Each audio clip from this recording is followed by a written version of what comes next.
അപ്പൊ ഇന്നലത്തെ ക്ലാസ് കേട്ടോ എല്ലാവരും? വൃത്തിവ്യാപ്തി ഫലവ്യാപ്തി ഭാഗം വന്നിരുന്നോ? ഇതിൽ ആർക്കാണ് ഞാൻ പറയാം എന്ന് തോന്നുന്നത് അവരാദ്യം പറ. പഠിക്കാൻ ആഗ്രഹമുള്ള കുട്ടി ആദ്യം പറ. ആവരണം നഷ്ടപ്പെട്ട ആവരണം നഷ്ടപ്പെടുമ്പം അതിനെ വൃത്തിവ്യാപ്തി എന്ന് പറയും. അപ്പൊ അത് ആവരണം നഷ്ടപ്പെട്ട് പ്രകാശിക്കുമ്പോ അതിനെ വൃത്തിവ്യാപ്തി എന്ന് പറയും. ഇത്രയും കഴിഞ്ഞോ? വളരെ നല്ല. അത് പ്രകാശിച്ചു കഴിയുമ്പോ വസ്തുവിനെ നേരിട്ട് പ്രകാശിപ്പിക്കുമ്പോൾ അതിനെ ഫലവ്യാപ്തി എന്ന് പറയും. ഇതിന് തുടക്കം മുതൽക്കുള്ള കാര്യം പറഞ്ഞേ. ജ്ഞാനം രണ്ടു വിധത്തിലുണ്ട് എന്ന് പറഞ്ഞു. ജ്ഞാനം രണ്ടുവിധം, സ്മൃതി അനുഭവം. അനുഭവം രണ്ടുവിധം, യഥാർത്ഥം. യഥാർത്ഥം 6 വിധം.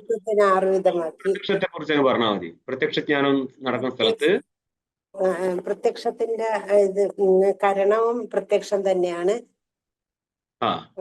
അനുമാനത്തിന്റെ കരണവും മുന്നോട്ട് പോണ്ട. പ്രത്യക്ഷത്തിൽ ഇരുന്നിട്ട് ഈ വൃത്തിവ്യാപ്തിയെ കുറിച്ച് പറയാൻ പറ്റില്ല.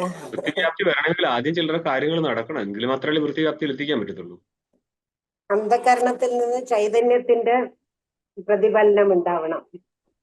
അന്ധകരണല്ല, അന്ധകരണത്തിൽ ചൈതന്യത്തെ പ്രതിഫലനം ഉണ്ട്, അത് വേറെ വിഷയം. ആ അന്ധകരണത്തിൽ നിന്ന് അന്ധകരണത്തിന്റെ വൃത്തി ബഹിർ നിർഗമിക്കും. ശരിക്കും തെറ്റാൻ ഞാൻ ആദ്യം പറഞ്ഞിട്ടുണ്ട്. ഇതൊന്നും ലോകത്തോട് പറഞ്ഞു കഴിഞ്ഞാൽ ലോകം തലക്കടിച്ചു പോലും. കാരണം വിഷയത്തിന്റെ പ്രകാശം മാത്രമാണ് നമ്മളുടെ റെറ്റിനയിൽ പതിച്ചിട്ട് നമ്മൾക്ക് അത് വിഷയമായിട്ട് തോന്നുന്നത്. പക്ഷെ അവിടെ പ്രത്യക്ഷീകരിക്കുന്ന സ്ഥലത്ത് വിഷയത്തിന്റെ പ്രകാശം നടക്കുന്നതുകൊണ്ട് പ്രകാശകനായിരിക്കുന്ന ചേതനെ സിദ്ധിക്കാൻ വേണ്ടിയിട്ട് ഉണ്ടാക്കി കൊടുത്തൊരു കൽപ്പന മാത്രമാണ്. അപ്പോൾ വൃത്തി ഈ അന്ധകരണത്തിൽ നിന്ന് നിർഗമിച്ച് വിഷയദേശത്തേക്ക് ഒരു വൃത്തി പോകുന്നുണ്ട്. വിഷയം പുറത്താവുന്ന സമയത്താണ് ഈ പ്രസംഗം അവതരിപ്പിക്കുന്നത് കേട്ടോ. അപ്പം വൃത്തി, അന്ധകരണത്തിന്റെ വൃത്തി വിഷയദേശത്തേക്ക് പോയിട്ട് വിഷയമായിട്ട് സംബന്ധിച്ചു കഴിഞ്ഞാൽ വിഷയാകാരത്തിൽ വൃത്തിയുടെ പരാവൃത്തി ഉണ്ടാവും. അന്ധകരണത്തിന്റെ അല്ല, വൃത്തി തഥാകാരത്തിലാവുന്നു. തഥാകാരം എന്ന് ഉദ്ദേശിച്ചത് വിഷയാകാരത്തിൽ. അപ്പോൾ വൃത്തി വിഷയാകാരത്തിലായി കഴിഞ്ഞാല് അതിനെയാണ് നമ്മൾ ജ്ഞാനം പ്രമ എന്ന് പറയുന്നത്. ശരിയേ? ഇനിയാണ് ഈ ജ്ഞാനത്തെ രണ്ടാക്കി ഭാഗം ചെയ്യാൻ പോകുന്നത്. ഈ ജ്ഞാനം എന്തൊക്കെയാ ചെയ്യുന്നത് കാണിക്കുകയാണ്.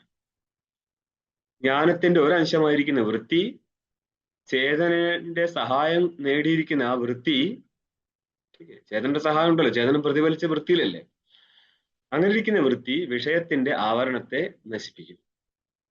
എന്നിട്ടും വിഷയം ജഡമായതുകൊണ്ട് പ്രകാശിക്കുന്നില്ല എന്നുള്ളതിനാല് വിഷയാവച്ഛിന്ന ചൈതന്യം വിഷയത്തെ പ്രകാശിപ്പിക്കും. ഇത് പ്രിലിമിനറി സ്റ്റേജിൽ ഇങ്ങനെ.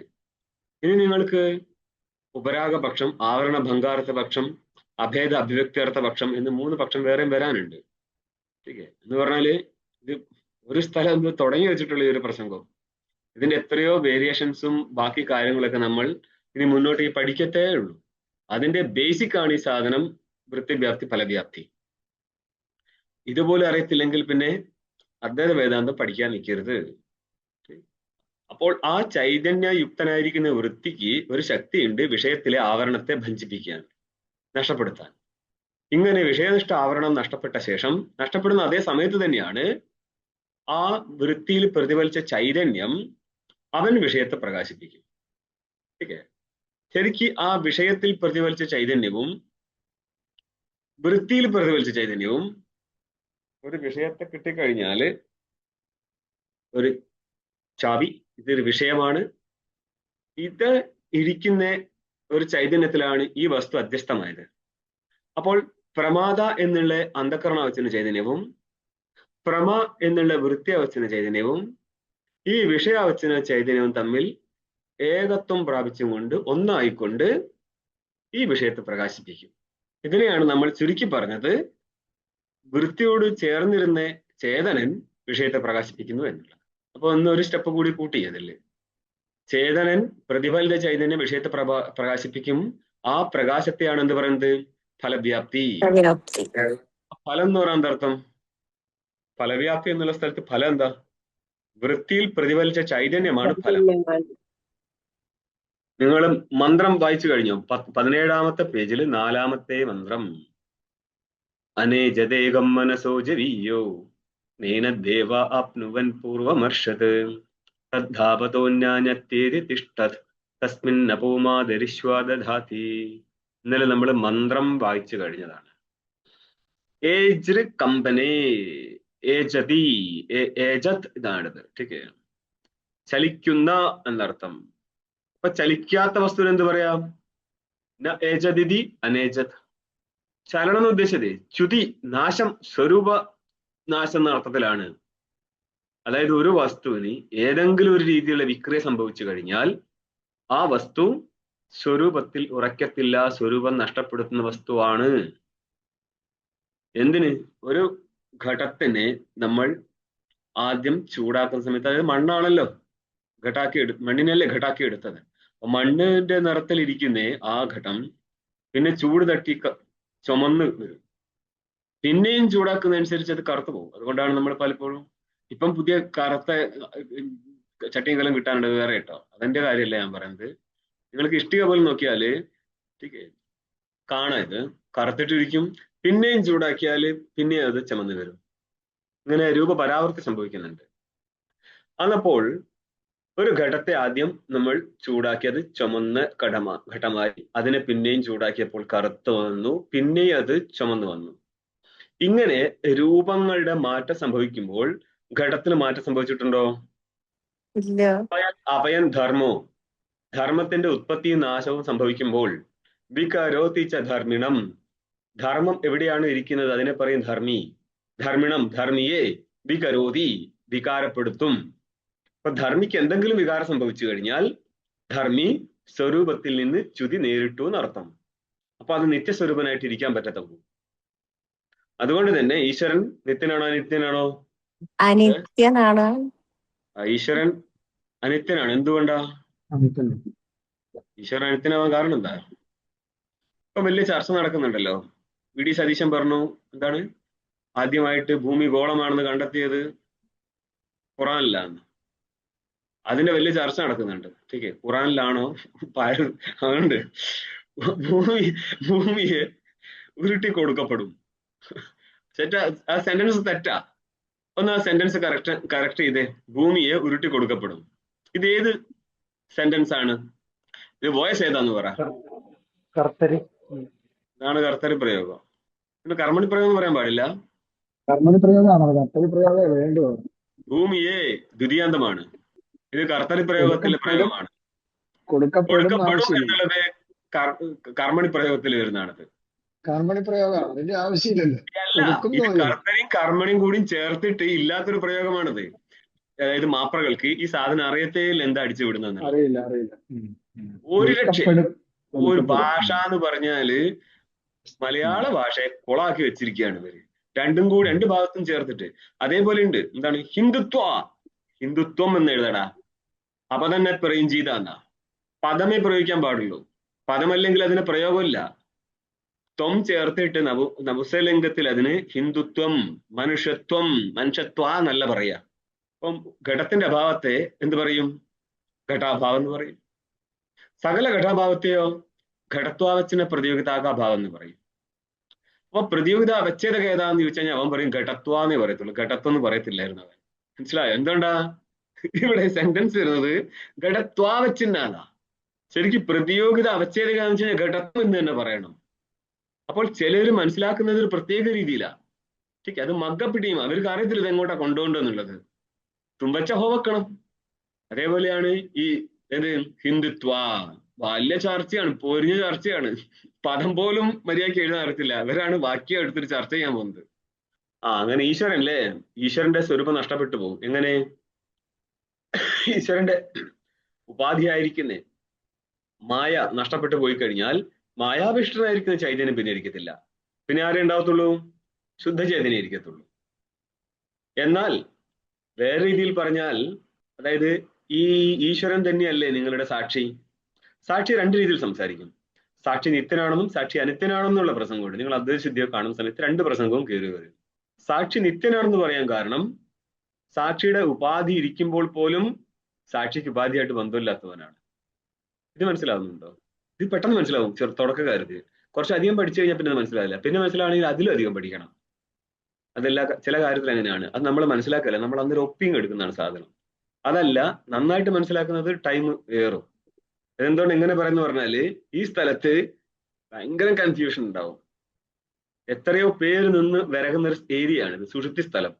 അതായത് കയറിൽ സർപ്പം ഇരിക്കുമ്പോഴും സർപ്പമില്ല. ഇതേപോലെ സാക്ഷി സ്വരൂപനില് അവിദ്യ ഇരിക്കുമ്പോൾ പോലും അവിദ്യയില്ല. അതുകൊണ്ട് അവിദ്യ ഇരുന്നാലും അവിദ്യ നഷ്ടപ്പെട്ടാലും ചേതനം ചേതനം തന്നെയാണ്. എന്നിരുന്നാലും വ്യാവഹാരിക അടിസ്ഥാനത്തില് ഒരു ശുദ്ധ ചൈതന്യം അവിദ്യയോട് കൂടിയിരിക്കുമ്പോൾ സാക്ഷി എന്നും, അവിദ്യ നഷ്ടപ്പെട്ടാൽ അവൻ ശുദ്ധ ചൈതന്യമാണോ എന്നൊരു വ്യവഹാരം നടക്കാറുണ്ട്.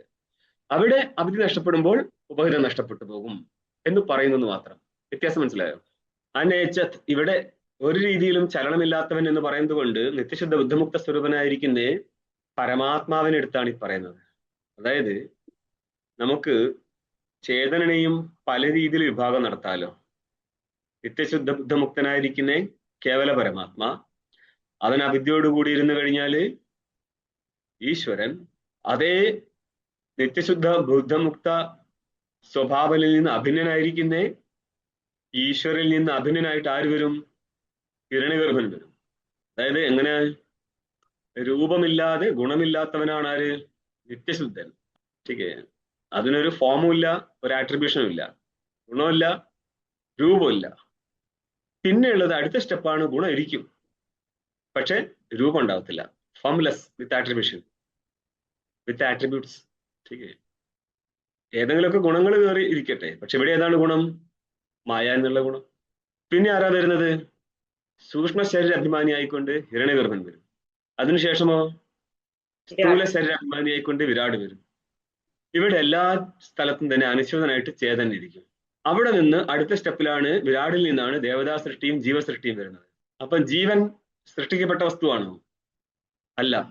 പക്ഷെ ജീവന്റെ ഉപാധി വിലീനമായപ്പോൾ, സുഷുപ്തിയിൽ വിലീനമായതുപോലെ വിലീനമായി പോയപ്പോൾ അവൻ രണ്ട് വിധ ലയത്തെ അവൻ പ്രാപിക്കുന്നുണ്ട്. ഹിരണ്യഗർഭൻ ജീവിച്ചിരിക്കെ ഹിരണ്യഗർഭന്റെ രാത്രിയാണെങ്കിൽ ഹിരണ്യഗർഭ ഉപാധിയിൽ പോയി ലയിക്കും. ഹിരണ്യഗർഭന്റെ 100 വർഷ ആയുസ് നഷ്ടപ്പെട്ട് 100 ദിവസം ആയുസ് കഴിഞ്ഞിട്ട് 100 ദിവസം ആയുസ് നഷ്ടപ്പെട്ടിട്ട് ഹിരണ്യഗർഭന്റെ ആയുസ് നഷ്ടപ്പെടുന്ന സമയമുണ്ടല്ലോ, അങ്ങനെയാണെങ്കിൽ എല്ലാ ജീവന്മാരും ഈശ്വരന്റെ ഉപാധിയായിരിക്കുന്ന അവിദ്യയിൽ പോയിരിക്കും. അപ്പൊ അവിടുന്ന് തിരിച്ചു വരുന്നേരം പരമ്പരയായിട്ടേ വരത്തുള്ളൂ. ആദ്യം ഹിരണ്യഗർഭൻ, പിന്നെ വിരാട്, വിരാടിൽ നിന്ന് ജീവന്മാര്. ഈ ജീവന്മാരും വിരാടും ഹിരണ്യഗർഭനും അടക്കം എവിടെയായിരുന്നു? ഈശ്വരോപാധിയിലായിരുന്നു. പക്ഷെ ഉണ്ടായി വരുന്ന സമയത്ത് അതിന്റെ ഹൈരാർക്കി നിലനിർത്തും, സ്റ്റെപ്പ് ബൈ സ്റ്റെപ്പ് ആയിട്ടേ വരത്തുള്ളൂ. അതുകൊണ്ട് ജീവന്റെ സൃഷ്ടി എന്ന് പറയുന്നത് മാത്രം. സൃഷ്ടിക്കപ്പെട്ട ഈ ജീവൻ എവിടുന്ന? വിരാടിൽ നിന്ന്. ആ വിരാട് സ്വരൂപത്തിലിരുന്ന ചൈതന്യവും ജീവസ്വരൂപത്തിലിരിക്കുന്ന ചൈതന്യവും ഹിരണ്യഗർഭ സ്വരൂപത്തിലിരിക്കുന്ന ചൈതന്യവും ഈശ്വര ചൈതന്യവും ഏതാ? പരമാത്മ ചൈതന്യ, നിത്യശുദ്ധ ബുദ്ധമുക്ത ചൈതന്യനാണ് അവൻ. ഇനി നോക്കിയോ, ഏകം, അനേചത്തിന് ശേഷം ഏകം, ഏകനായിരിക്കുന്ന ചേതനാണ്. എന്താ പ്രസംഗം എന്ന് അറിയാം ഇവിടെ ഇപ്പൊ ഓടുന്നത്?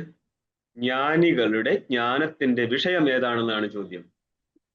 അതാണ് അനേചത് എന്ന് പറഞ്ഞത്. അതാണ് ഏകം. മനസ്സോ, മനസ്സിനേക്കാൾ പഞ്ചമെന്തം, ജബീയഹ. ജബീയഹ എന്ന് പറഞ്ഞ വേഗവത്തരം എന്നർത്ഥം. ലോകത്ത് മനസ്സിന്റെ വേഗം എന്ന് പറഞ്ഞാൽ അതിശയമുള്ളതാണ്. എന്ന് പറഞ്ഞാൽ ഇവിടെ ഇരുന്നിരിപ്പില് ഹിരണ്യഗർഭ ലോകത്തെ കുറിച്ച് പോലും നമുക്ക് ചിന്തിക്കാം. ചിന്തിക്കുമ്പോൾ ആ വസ്തു പ്രകാശിക്കണം.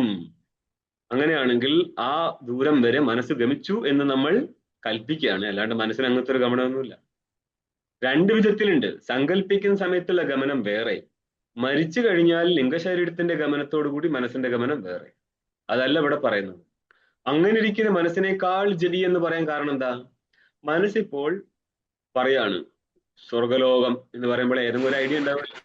അല്ലെങ്കിൽ നിങ്ങൾ പണ്ട് കണ്ട ഇത്ര സ്വർഗവും നരകമൊന്നും പോകേണ്ട ആവശ്യമില്ല.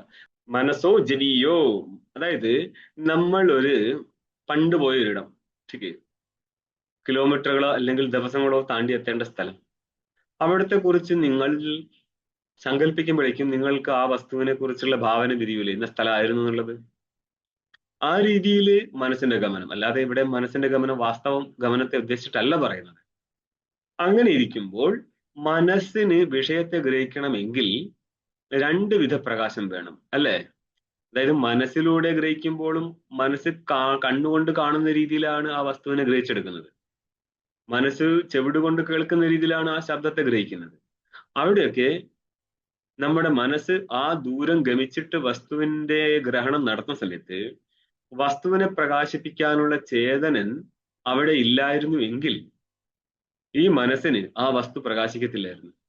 നിങ്ങൾ ഒരാളെ കാണാൻ പോയി, ഓക്കെ, അങ്ങേര് അവിടെ ഇല്ലായിരുന്നു എങ്കിൽ നിങ്ങൾക്ക് അങ്ങനെ കാണാൻ പറ്റുമോ? പറ്റത്തില്ല. അപ്പോൾ അദ്ദേഹം അവിടെ ആദ്യമേ ഉണ്ടെങ്കിൽ മാത്രമേ നമ്മൾക്ക് പോയാൽ അവിടെ കാണാൻ പറ്റത്തുള്ളൂ, ഇല്ലെങ്കിൽ അവിടെ വെയിറ്റ് ചെയ്യേണ്ടി വരും അങ്ങനെ വരുന്നവരെ. പക്ഷെ മനസ്സ് ഒരു കാര്യത്തെ ചിന്തിക്കുന്ന സമയത്ത് വെയിറ്റിംഗ് ഒന്നുമില്ലല്ലോ. നേരിട്ട് കണ്ട വസ്തു മുമ്പ് കണ്ട കാര്യം പിന്നെയും പ്രകാശിക്കുകയാണ് മനസ്സിലായി. ഇങ്ങനെ പ്രകാശിക്കണമെങ്കിൽ ആ വസ്തുവിന്റെ പ്രകാശകനായിരിക്കുന്ന ചൈതന്യം ആ ദേശത്ത് ആദ്യമേ ഉണ്ടായിരുന്നു എന്ന് വേണ്ട പറയാൻ. എല്ലാം കൽപ്പനയാണ്. മനസ്സോ ജവീയ ന ഏനത് ഏനത് ആത്മതത്വം. ഈ ആത്മതത്വത്തെ ദേവാഹ ന ആപ്നുവൻ ന പ്രാപ്തവന്തഹ. ദേവതകൾ പോലും പ്രാപിച്ചില്ല. അതിന്റെ അർത്ഥം എന്താ? ഇവിടെ ദേവശബ്ദത്തിന് ഇന്ദ്രിയം എന്ന അർത്ഥം. ഇതിന് പ്രമാണ ഭാഗമൊക്കെ ആയിട്ട് ബന്ധമുണ്ട്. ഇതിന് ഒരു ജ്ഞാനത്തിലെ പ്രാമാണ്യം എന്ന് പറഞ്ഞാല് അനധികത അബാധിതാർത്ഥ വിഷയകമായിരിക്കണം ജ്ഞാനം. അനധികത എന്ന് പറഞ്ഞാല്, അധികത എന്ന് പറഞ്ഞാല് ജ്ഞാതം മുമ്പേ അറിയപ്പെട്ടാന്നർത്ഥം. ന അധികതമിതി അനധികതം എന്ന് പറഞ്ഞാൽ മുമ്പ് അറിയപ്പെടാത്ത എന്നർത്ഥം. ഇവിടെ ശാസ്ത്രത്തിലൂടെ പറയപ്പെടുന്ന ഈ ആത്മതത്വം മുമ്പ് അറിയപ്പെട്ടിട്ടുണ്ടെങ്കിൽ ശാസ്ത്രത്തിൽ നിന്ന് ഭിന്നമായിരിക്കുന്ന ഏതെങ്കിലും ഒരു പ്രമാണം കൊണ്ടായിരിക്കും അറിയപ്പെട്ടത്. അവിടെ മുഖ്യ പ്രമാണമാണ് ചക്ഷുരാദി ഇന്ദ്രിയങ്ങൾ.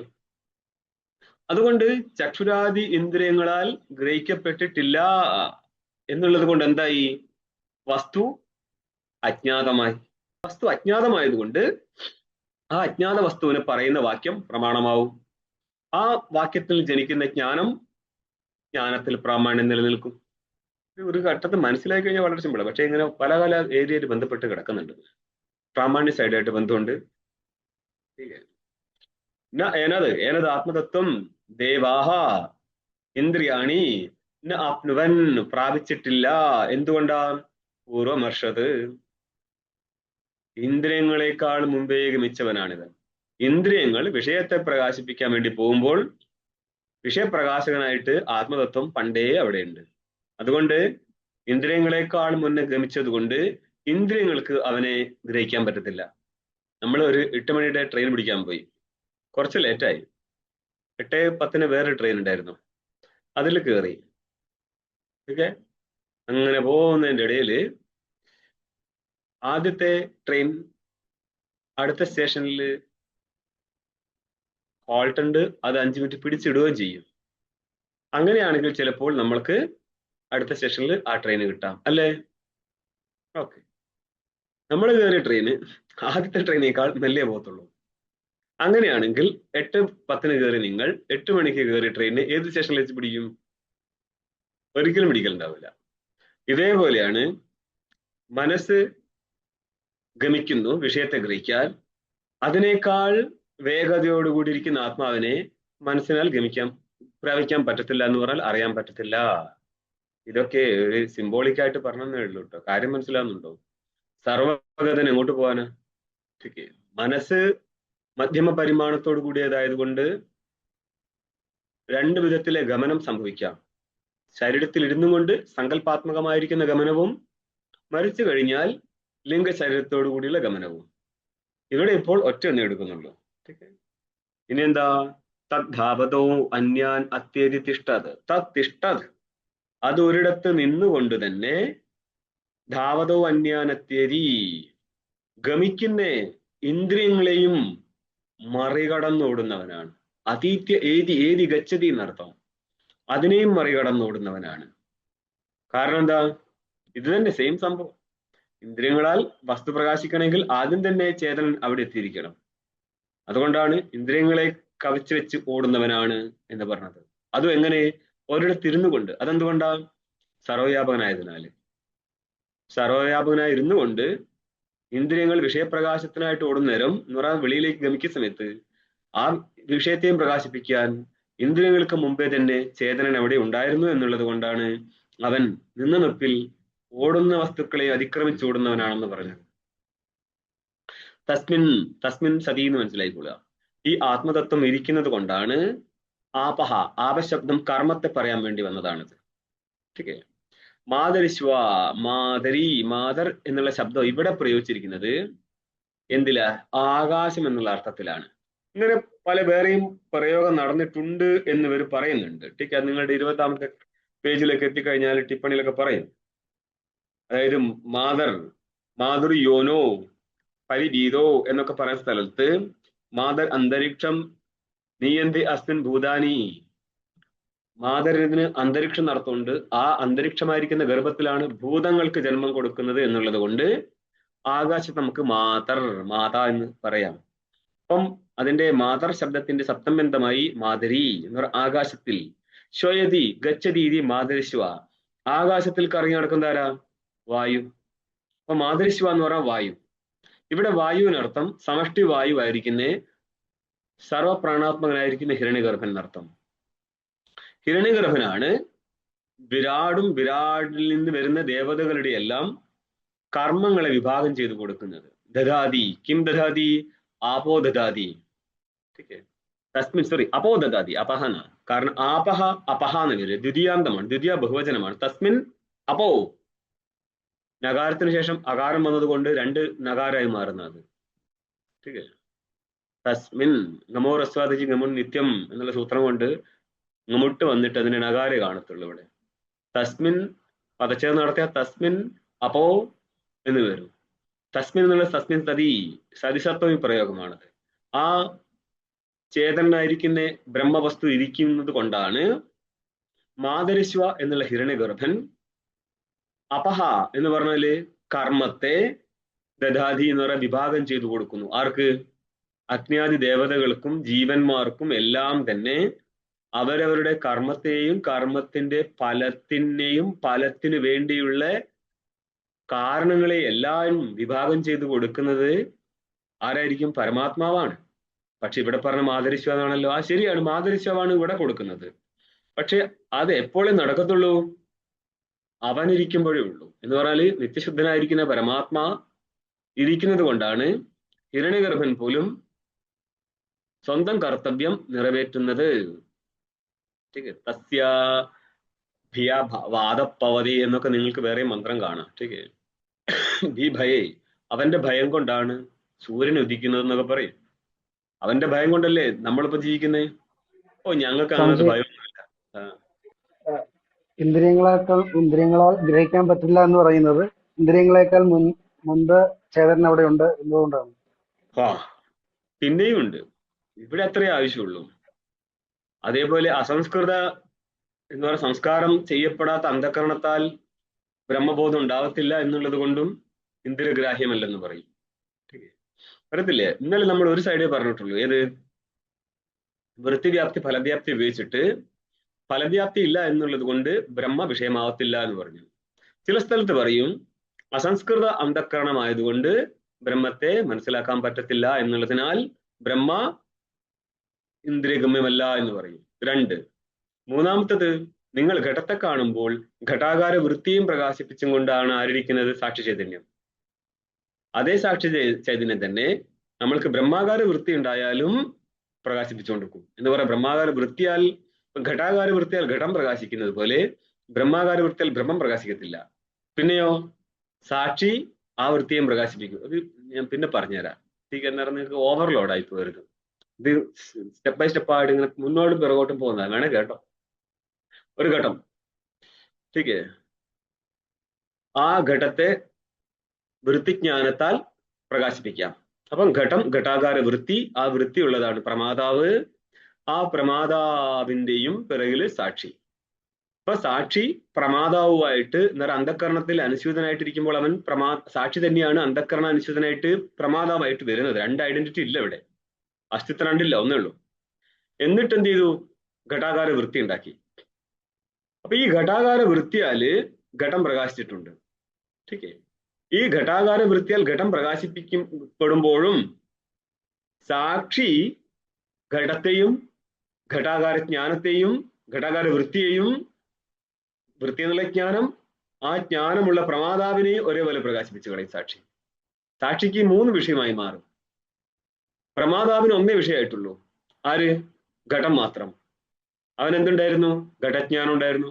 ഘടജ്ഞാനത്താൽ ഘടം വിഷയമായി, അതിനെയും പ്രകാശിപ്പിച്ച് സാക്ഷിയിരുന്നു. ഇത്രയും കാര്യം മനസ്സിലായില്ലേ? ഇനി നിങ്ങൾ ബ്രഹ്മജ്ഞാനം ഉണ്ടായെന്ന് കരുതുക. വിഷയം ആരാ? ബ്രഹ്മ. ഘടാകാര വൃത്തിയിൽ ഘടം പ്രകാശിച്ചോ? പ്രകാശിച്ചു. അപ്പോഴും സാക്ഷി ആ ഘടത്തെയും ഘടാകാര വൃത്തിയും പ്രകാശിപ്പിച്ചില്ലേ? പ്രകാശിപ്പിച്ചു. പക്ഷേ ബ്രഹ്മാകാര വൃത്തി ഉണ്ടാകുമ്പോൾ സ്ഥിതി മാറും. സംഭവം ഇത് തന്നെയാ, പക്ഷെ ചെറിയൊരു ടെക്നിക്കൽ ചേഞ്ച് മാത്രമാണിത്. ബ്രഹ്മ വസ്തു ബ്രഹ്മാകാര വൃത്തി ആർക്കുണ്ടായി? പ്രമാതാവൻ. പ്രമാതാവിനുണ്ടായി. പ്രമാതാവിന് ബ്രഹ്മാകാര വൃത്തി ഉണ്ടാവുമ്പോൾ ആ വൃത്തിയാൽ ആര് പ്രകാശിക്കേണ്ടതാ? ബ്രഹ്മം പ്രകാശിക്കേണ്ടതാ. പക്ഷെ അപ്പോഴും സാക്ഷി ബ്രഹ്മാകാര വൃത്തിയെ പ്രകാശിപ്പിക്കുന്നത് കൊണ്ട് വൃത്തിക്ക് ബ്രഹ്മത്തെ പ്രകാശിപ്പിക്കാൻ പറ്റത്തില്ല.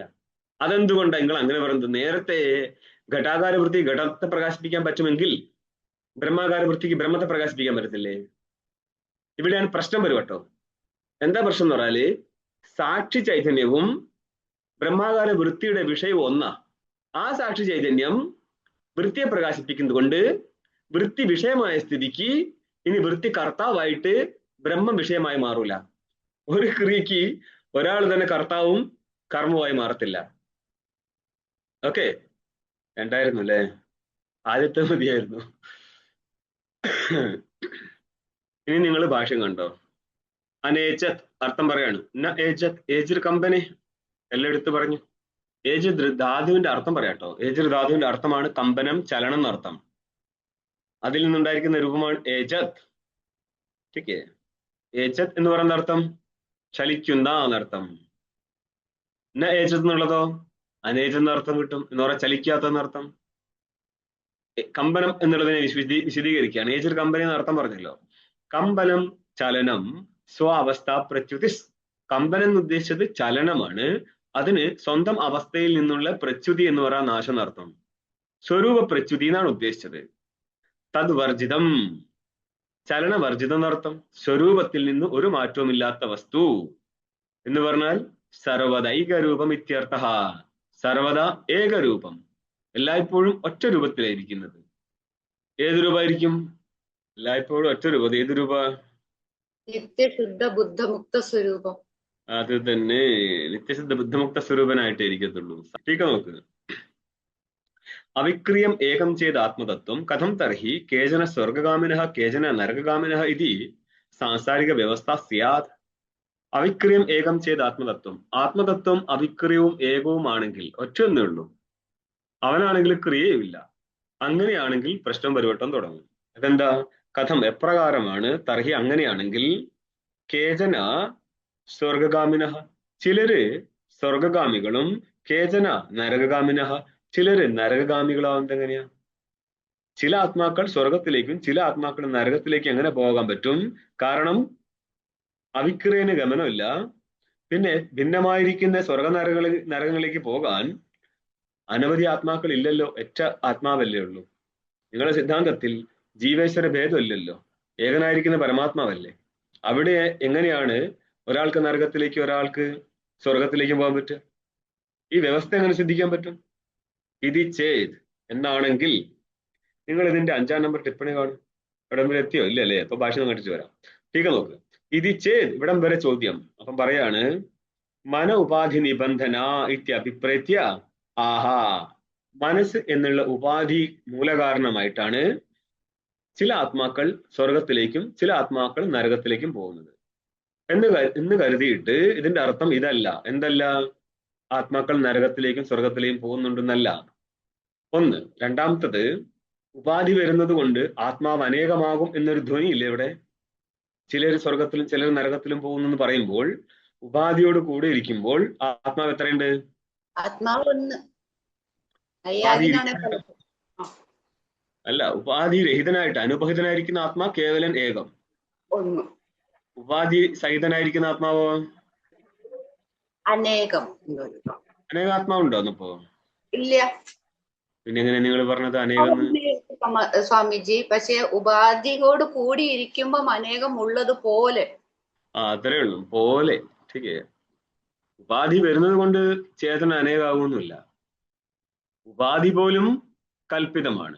ആയതിനാൽ ഉപാധി പ്രയുക്തമായിരിക്കുന്ന ജീവന്മാരുടെ അനേകത്വവും ജീവന്മാരുടെ ഗമനവും കൽപ്പിതം മാത്രമായിരിക്കും. ഇനി ഭാഷ്യം കാണുന്നു. തച്ച ഏകം അച്ച, ഭാഷ്യം കണ്ട് തച്ച ഏകം സർവഭൂതേഷു തത് കിം ആത്മാ ആത്മതത്വം. തത് ആത്മാ എന്ന് പറയൂ. ആത്മതത്വം ആത്മപുല്ലിംഗമാണ്, തത് നംസലിംഗ. ആത്മതത്വം ഏകം, ആ ആത്മതത്വം ഏകമാണ്. അവനാണ് സകല ഭൂതങ്ങളിൽ ഇരിക്കുന്നത്. സകല ജീവന്മാരിലും കൂടി ഒറ്റ ആത്മതത്വമേ ഉള്ളൂ. ഇത് കേട്ടാൽ തന്നെ ബാക്കി ആൾക്കാർ ഇട്ടേച്ച് പോകേണ്ടതാ. അതിന് കൂടുതൽ സംസാരിക്കേണ്ട ആവശ്യമില്ല, ഇഷ്ടമല്ലെങ്കിലേ. കാരണം പറയുന്നതിന് ഒരു നിലവാരമൊക്കെ ഇല്ലേ. കാരണം ഞാൻ എന്ന് ആത്മബോധം എല്ലാവർക്കും സ്വന്തം ശരീരവിശിഷ്ടമായിട്ട് നിലനിൽക്കുന്നുണ്ട്. അവിടെയാണ് പറയുന്നത് അല്ല നിങ്ങൾക്ക് എല്ലാവർക്കും കൂടി ഒറ്റ ആത്മാവേ ഉള്ളൂ. സമ്മതിച്ചു കൊടുക്കാൻ പറ്റുമോ? സമ്മതിച്ചു കൊടുത്തില്ല ബുദ്ധിമുട്ടൊന്നുമില്ല, ആത്മാവിനൊരു ബുദ്ധിമുട്ടില്ല.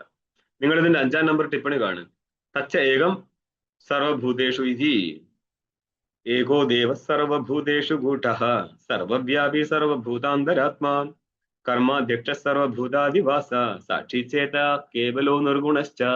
നിങ്ങൾക്ക് ഹയർ ടെക്സ്റ്റിൽ ഇത്രയും ഭാഗം മാത്രം കാണാം. സാക്ഷി ചേത കേവലോ നിർഗുണശ്ച. ടീക്കെ, ഇത് നമ്മുടെ അദ്വൈസിദ്ധിയൊക്കെ ഉന്നയിക്കുന്ന സമയത്ത് ഇഷ്ടം പോലെ വട്ടം വരുന്നതാണ്. ഇത് ശ്വേതാക്ഷേത്രത്തിന്റെ 6-ാം അധ്യായത്തിലെ 11-ാം മന്ത്രമാണത്. ഏകോ ദേവ, ഏകനായിരിക്കുന്ന ദേവനാണ്.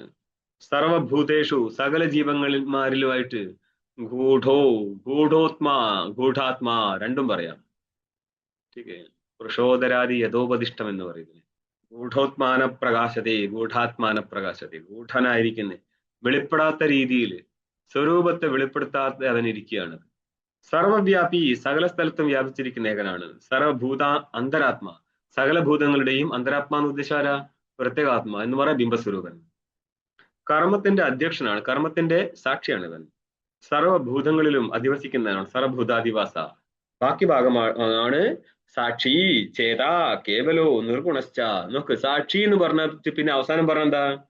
നിർഗുണനാണ് അവൻ, പടിപടിയായിട്ട് കയറിയതാണ്. സാക്ഷി നിത്യശുദ്ധ ബുദ്ധമുക്തനിൽ സാക്ഷിത്വം പറയാൻ കുഴപ്പമൊന്നുമില്ല. ഇന്നത്തെ നിങ്ങൾ അദ്വൈത സിദ്ധി ക്ലാസ് എടുത്ത് നോക്കിയാൽ മതി. 188 മറ്റോ ആണ്. അതിൽ ചില ജടിലമായ കാര്യം പോയത് ഇങ്ങനെയാണ്. അതായത് കയറിൽ സർപ്പം ഇരുന്നിട്ടും സർപ്പമില്ല എങ്കിൽ ചേതനിൽ അവിദ്യ ഇരുന്നാലും അവിദ്യ ഇരിക്കത്തില്ല. അതുകൊണ്ട് സാക്ഷി സ്വരൂപനില് അവിദ്യയില്ല, എന്നിട്ടും ചേതനെ വിഷയത്തെ പ്രകാശിപ്പിക്കാൻ പറ്റും. അതെങ്ങനെ?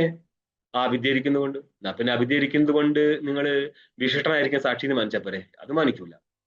അതെന്തുകൊണ്ടാ? അവന് സംബന്ധമില്ലാത്തത് കൊണ്ട്. പിന്നെ പ്രകാശകനായത് എന്തുകൊണ്ടാ? അവിദ്യ ഇരിക്കുന്നത് കൊണ്ട്. നിങ്ങൾ ഏതെങ്കിലും ഒന്ന് പറ. അവിദ്യ ഇരുന്ന് കഴിഞ്ഞാൽ പിന്നെ സാക്ഷിയായില്ലേ? ഇല്ല, സാക്ഷിയാകത്തില്ല, അവൻ കേവലനാ. പിന്നെ കേവലിൽ എവിടെ നിന്നാണ് അവിദ്യ ഇരുന്നത്? ആ വിദ്യ അവിടെ വ്യവഹാരം നടക്കണമെങ്കിൽ അവിദ്യ വേണം. അപ്പൊ വ്യവഹാരം നടക്കാനുള്ള അവിദ്യ വെച്ച് കഴിഞ്ഞാൽ അവൻ സാക്ഷിയായില്ലേ? ഇല്ല, സാക്ഷിയാവൂല. പിന്നെ അവനില് സാക്ഷിത്വം പറയാൻ വേണ്ടിയിട്ട് അവിദ്യയെ കൽപ്പിച്ചതാണ്. അതുകൊണ്ട് തന്നെ അവിദ്യയും കൽപ്പിതമാണ്, അവിദ്യയിൽ കൽപ്പിതമായിരിക്കും സാക്ഷിത്വവും കൽപ്പിതമാണ്, എല്ലാം കൽപ്പിതമാണ് അവിടെ. ഈശാവാസ്യം പറയുന്ന നേരം അദ്വൈതസിദ്ധി പറയാൻ പാടില്ല എന്നാണ്. എന്നാലും ठीक है കേട്ടോ. ഇനി 7-ാം നമ്പർ ടിപ്പണി കൂടി കണ്ടത്. നനു അനേജദേകമിതി നിരൂപാധി വേണ്ട. ഇത് നമുക്ക് അടുത്ത സ്റ്റെപ്പ് കാണാൻ കിട്ടുന്നുണ്ട്. ഇനി ഭാഷ്യം അല്ലേ. തച്ച ഏകം, സകല ഭൂതങ്ങളിലായിട്ട് ഏകനായിട്ടിരിക്കും. ഇനി എന്താ ടീക്കയിൽ വന്നത്? മന ഉപാധി നിബന്ധനമായിട്ട് അവന് ഗമനാഗമനം പറയാം ഔപാധികമായിട്ട് എന്ന് പറഞ്ഞു. ഇതിനെയാണ് ഇനി ഭാഷ്യത്തിൽ സ്പഷ്ടീകരിക്കുന്നത്.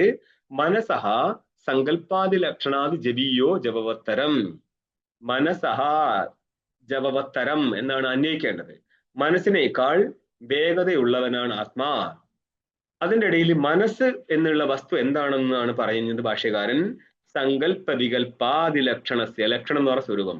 സങ്കല്പ വികല്പാത്മകം മനഃ എന്ന് തത്വബോധത്തിൽ കാണാം നിങ്ങൾക്ക് അല്ലെ. അതിന്റെ കാരണം ഇതാണ്. ഭാഷ്യകാരൻ എഴുതി വെച്ചിട്ടുണ്ട്, സങ്കല്പ വികല്പ സ്വരൂപനായിട്ടാണ് മനസ്സിരിക്കുന്നത്. നിങ്ങളുടെ സങ്കല്പത്തെ കുറിച്ച് നമ്മൾ ഈ മനോലോകത്തെ അല്ല ഇവിടെ സങ്കല്പം എന്ന് പറയുന്നത്. വിഷയത്തെ ആദ്യം കാണുന്ന സമയത്തുണ്ടായിരിക്കുന്ന ജ്ഞാനത്തെ സങ്കല്പം എന്ന് സാങ്ക്യ സിദ്ധാന്തത്തിൽ പറയുന്നുണ്ട്. അവിടെ ഒരു വിഷയത്തിന്റെ ജ്ഞാനം 4 ആയിട്ട് എടുക്കും. അതിലൊന്നാണ് ഈ സങ്കല്പം. പിന്നെന്താ? വികല്പം. ആണോ അല്ലയോ ഇങ്ങനെ എടുക്കട്ടോ. സങ്കല്പം ഇങ്ങനെ എടുക്കാം. വികല്പം എന്നുള്ളത് ആ വസ്തു അത് തന്നെയാണോ എന്ന് വികല്പം ചെയ്യുന്നവൻ ആരാണ്? അതാണ് മനസ്സ്. അങ്ങനെ ഇരിക്കുന്ന മനസ്സിനേക്കാൾ ജവീയഹ, ജവീയക്ക് എന്താ അർത്ഥം? ജവവത്തരം എന്ന് പറയാം, വേഗവത്തരം എന്നർത്ഥം, വളരെ വേഗതയുള്ളവൻ. ഇനി നിങ്ങളുടെ ടീക്ക കഴിഞ്ഞ പേജ് നോക്ക്. ഉപാധേരനുവർത്തനാത് വിക്രിയാദി വ്യവഹാര ആശ്രയത്വം ഇത് ശേഷ. നമുക്കിത് ഭാഷ്യത്തിൽ ഇനി വരണം. ഉപാധി ആരാ അവിടെ? മനസ്സ്. മനസ്സായിരിക്കുന്ന ഉപാധിയുടെ അനുവർത്തനം ആര് നടത്തും? കൂടപ്പോക്ക് ചേതനം നടത്തും. അതുകൊണ്ട് വിക്രിയാദി വ്യവഹാരം ചേതനിലുള്ളതായിട്ട് കൽപ്പിക്കുന്നു മാത്രം. അതായത് അന്ധഃകരണം സ്വർഗനരക ഗമനം നടത്തുമ്പോൾ വ്യാപകനായിരിക്കുന്ന ചൈതന്യം ഈ അന്ധഃകരണമായിട്ട് സംബന്ധിച്ചും കൊണ്ട് തത്തത് ദേശത്ത് സുഖദുഃഖാദി ഭോഗം നടത്തുന്നതിനാല് അന്ധഃകരണത്തിന്റെ അനുവർത്തനം ചേതനൻ നടത്തുന്നു എന്ന് കൽപ്പിച്ചിട്ട് പറയുകയാണെന്ത്? ചേതനന് സ്വർഗലോക നരകഗമനം എന്നുള്ളത്. വാസ്തവത്തിലില്ല. ഇനിയും കുറെ ഭാഷയും കൂടി കണ്ട. കഥം വിരുദ്ധമുച്ചതേ ധ്രുവം നിശ്ചലമിതം മനസ്സോ ജപീയൈതി. അല്ല, നിങ്ങൾ എങ്ങനെയാണ്, എപ്രകാരമാണ് ഈ വിരുദ്ധ കഥനം നടത്തുന്നത്? ചോദ്യം ഉന്നയിക്കാണ് പൂർവപക്ഷ സിദ്ധാന്തിയോട്. എന്തൊക്കെയാ പ്രശ്നം? ധ്രുവം നിശ്ചലം, അനങ്ങാതെ നിശ്ചലമായിട്ട് നിൽക്കുന്നു എന്നും, ഇതം മനസ്സോ ജവീയ, ഈ ആത്മതത്വം മനസ്സിനേക്കാൾ വേഗമുള്ളതാണെന്ന് എങ്ങനെ പറയും? ഒന്നുകിൽ വേഗം ഉണ്ടെന്ന് പറ, അല്ലെങ്കിൽ ചലിക്കത്തില്ലെന്ന് പറ. നിങ്ങൾ മന്ത്രത്തിൽ എന്താ പറഞ്ഞത്? അനേജത്തുന്ന. പിന്നെന്ത് പറഞ്ഞു? മനസ്സോ ജവീയ. ഇത് രണ്ടും വിരുദ്ധ കാര്യ പറഞ്ഞു വെച്ചത്. ഒന്നുകിൽ മനസ്സോ ജവീയമാണ്, വളരെ വേഗതയുള്ളതാണ് ആത്മാവിനെന്ന് പറഞ്ഞ് സംതൃപ്തനാകും, അല്ലെങ്കിൽ പറ ഇതിന് ഒരനക്കവും ഇല്ലാത്ത വസ്തുവാണ്. അതല്ലാതെ ഇതിന് അനക്കവും ഇല്ല, ഇതിട്ട് ചലിക്കുകയും ചെയ്യുമെന്ന് പറയുന്നത് ശരിയുള്ള ഏർപ്പാടല്ല. ഇവിടം വരെ പൂർവപക്ഷിയുടെ ചോദ്യത്തിന് ഉത്തരം പറയാണ്, നൈഷദോഷ ന ഏഷദോഷ. ഇതൊരു ദോഷമേ അല്ല, ഞങ്ങൾക്ക് ഏറ്റവും ഇഷ്ടമുള്ള കാര്യം അതൊക്കെ. അതെന്തുകൊണ്ട് അങ്ങനെ പറയുന്നത്? നിരുപാധി ഉപാധിമത്വേന ഉപപത്തേഹേ. നിരുപാധിരൂപവും ഉപാധിരൂപവും ഉപാധിമത്വേന നിരുപാധിയ. നിരുപാധി എന്ന് പറഞ്ഞാല് നിർഗത ഉപാധിർയത സഹ നിരുപാധി എന്ന ഉപാധിരഹിത എന്നർത്ഥം. ഒന്ന് ഉപാധിരഹിതനും മറ്റൊന്ന് ഉപാധിമത്വമാണ്. അപ്പൊ ഉപാധി ഇരുന്നത് കൊണ്ട് ഗമനവും, ഉപാധിയില്ലെങ്കിൽ ഗമനാഭാവവും. ഇതുദ്ദേശിച്ചിട്ടാണ് എന്ത് പറഞ്ഞത്? മനസ്സോ ജരീയ അനേജത് എന്ന് പറഞ്ഞത്. അപ്പം നിരുപാധിക അവസ്ഥയിൽ എന്താ പറയാ? അനേജത് എന്നാണോ മനസ്സോ ജരീയ എന്നാണോ? ഉപാധി ഇല്ലാത്തപ്പോ അനേജദേകം. അനേജത്. ठीक है. നിരുപാധി ഉപാധിമത്വേന ഉപപത്തേഹേ. ഇതിന്റെ 5-ാം നമ്പർ ടിപ്പൺ നോക്കൂ. ഉപപത്തേരിതി ദൃഷ്ടം ചെയ്തത് സ്വരൂപതോ അചലമപി നഭഃ.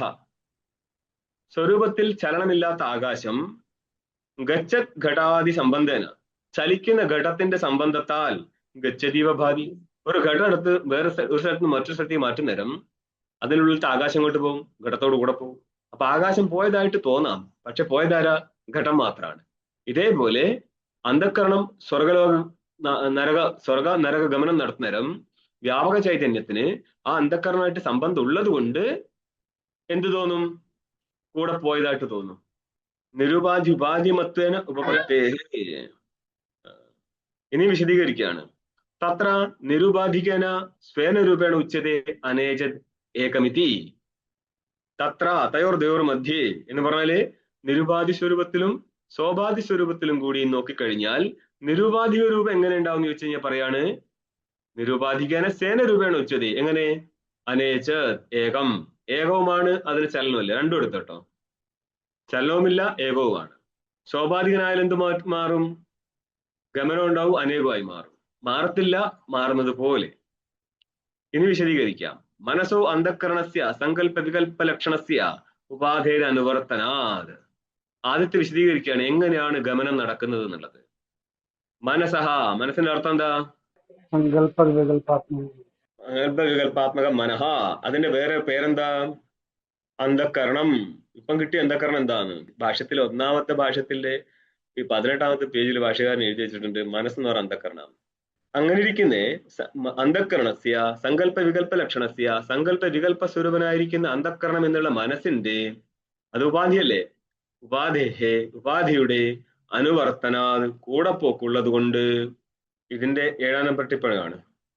അനുവർത്തനാത് അർത്ഥം പറയാണ് അനുസരണാത്. ഇതിന്റെ അർത്ഥം എന്താ? ആധ്യാസിക താദാത്മ്യാദിതിയാവത്. ഇത് ഹാർടെക്സിന്റെ വിഷയമാണ് എടുത്തു വെച്ചത്. ഇവിടെ വിശദീകരണമൊന്നും ഇല്ലല്ലോ. താദാത്മ്യ അധ്യാസം നടക്കുന്നുണ്ട്. ആർക്ക്? പരസ്പരം.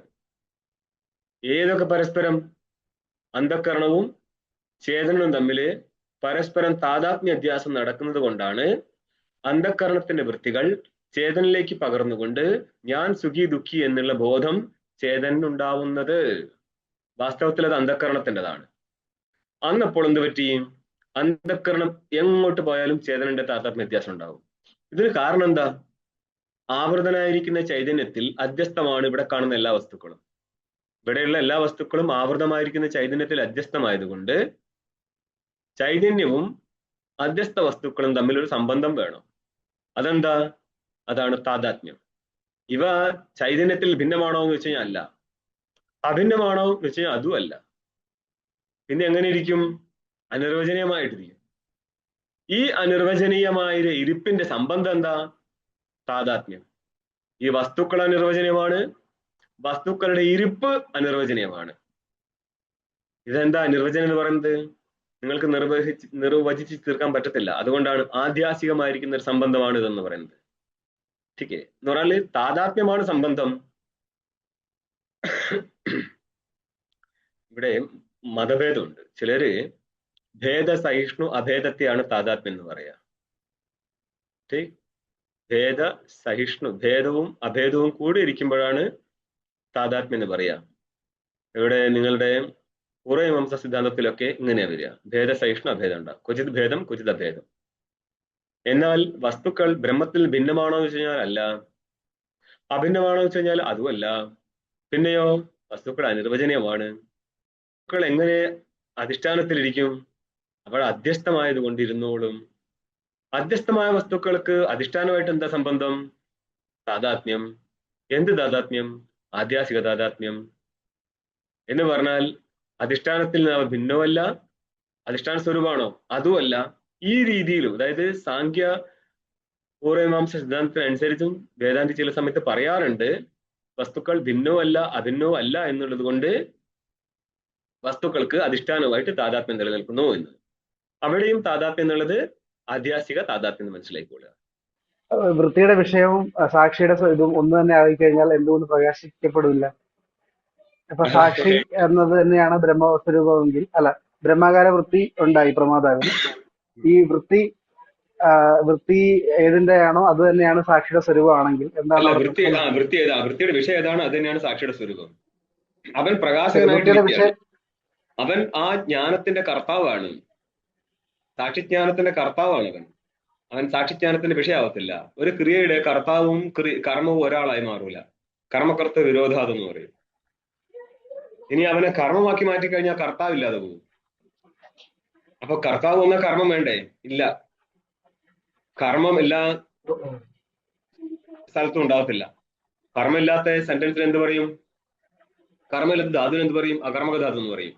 അകർമ്മക ധാതുവിൽ നിന്ന് കർത്തരി പ്രയോഗവും ഭാവി പ്രയോഗവും വരും. ഇങ്ങനെയൊക്കെ കുറെ നിയമങ്ങളുണ്ട്. നമ്മള് ഈ ശാസ്ത്രത്തിലെ കാര്യം പോലും ഭാഷയിൽ സിദ്ധിക്കാൻ പറ്റുന്നുള്ളതാണ്. ഭാഷയിൽ പോലും ഘടപ്രകാശത്തെ, പ്രകാശത്തിന്റെ കർമ്മ ഏതാ? രാമൻ കൃഷ്ണനോട്, കൃഷ്ണം ആഹ്വയതി, രാമൻ കൃഷ്ണനെ വിളിക്കുന്നു. ഈ വിളിക്കുക എന്നുള്ള ക്രിയയുടെ കർമ്മ ഏതാ? വിളിച്ചു. അപ്പൊ ക്രിയ ഏതാ? അതായത് കർമ്മത്തെ ക്രിയയെ കർമ്മമാക്കിയാണ് നിങ്ങൾ രണ്ടുപേരും കൂടി. ഇതിനെ പറ്റി ഞാൻ മുന്നോട്ട് എന്ത് പറയാൻ നിങ്ങൾക്ക് വേണ്ടിയിട്ട്? കാരണം ഘടപ്രകാശത എന്നുള്ളതൊക്കെ ഇനിയും അത്രയും മുന്നോട്ടേക്ക് പോയി പറയേണ്ടതാണ്. അതുകൊണ്ട് തന്നെ ഹയർ ടെക്സ്റ്റ് നമുക്ക് ഭാഷ അറിയത്തില്ലേ, മനസ്സിലാവില്ല എന്താ ഹയർ ടെക്സ്റ്റ് പറയുന്നത് എന്നുള്ളത്. അതും ഈ സാക്ഷ്യപ്രസംഗ സ്ഥലത്ത് ഉണ്ടാവുക, പിടികിട്ടത്തില്ല. ഓം പൂർണ്ണമദഃ പൂർണ്ണമിദം പൂർണ്ണാത് പൂർണ്ണമുദച്യതേ പൂർണ്ണസ്യ പൂർണ്ണമാദായ പൂർണ്ണമേവാവശിഷ്യതേ. ഓം ശാന്തി ശാന്തി ശാന്തി. ശങ്കരം ശങ്കരാചാര്യം കേശവം ബാദരായണം സൂത്രഭാഷ്യകൃതൗ വന്ദേ ഭഗവന്തൗ പുനഃ പുനഃ. ഈശ്വരോ ഗുരുരാത്മേതി മൂർത്തിഭേദ വിഭാഗിനേ വ്യോമവത്വ്യാപ്തദേഹായ ദക്ഷിണാമൂർത്തയേ നമഃ. ഓം ശാന്തി ശാന്തി ശാന്തി. ശരി, നമോ നാരായണായ.